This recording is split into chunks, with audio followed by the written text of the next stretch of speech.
susunod nga pala, tanghali na.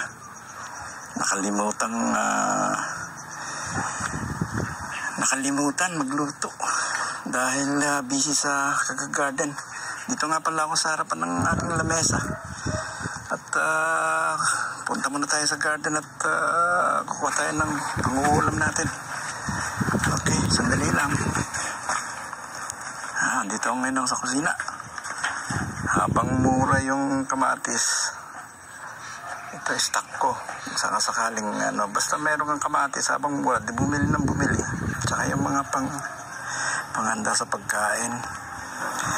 Pupunta muna tayo sa garden at mamimitas tayo ng panggigisa natin. Okay? Ito, papalabas na tayo at papunta na tayo din sa pipitisin natin ampalaya. Mag-ampalaya tayo ngayon. Ayan mga buo na ampalaya ko, ang gaganda. Ayan ang dami. Ayan, papalaki pa lang. Pero yung pipitisin natin ay nandito sa loob. Ayan ayan pa yung mga papalaki. Hinihintay natin magbunga ng malaki. Ayan pa ito siya So, sobrang bigat. Sinalya ko na para hindi mahulog. Ayan na. Ayan ang ulam natin ngayon. Yan talagang ganyan ang buhay ng taganayan. Diba? Yan, tipid. Kung bibilin mo ito sa palengke, baka siguro mga nasa 20-25 ang isa. Kaya yan ang ating ulam. Ginisang kamatis lang at saka isang itlog. Ayos na. Lipas na yung isang araw mo, yung isang araw na ulaman. Kasi itong iluluto na ito hanggang mamayang hapon pa ito bago matulog. Tapos bukas, punta naman tayo sa puro. Okay, hanggang dito na lang. At papasin ko kayo sa aking mga munting tanim na salit na bumili sa palengke.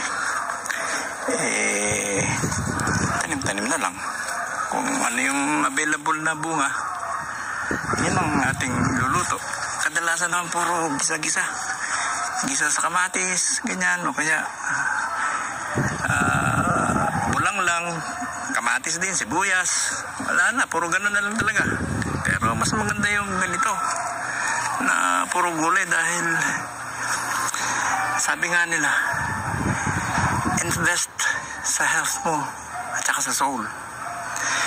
Kung mag-invest ka lang sa pera at sa mga properties, hindi mo rin naman matadala yun Ito, pag hindi ka nag-invest sa health mo at invest ka sa kayamanan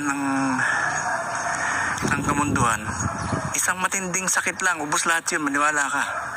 Ngayon, kung nag-invest ka sa health, mahaba ang buhay mo, marami kang magagawa, marami kang matutulungan, at marami makakakilala sa'yo sa mga tulong mo, sa kabaitan mo.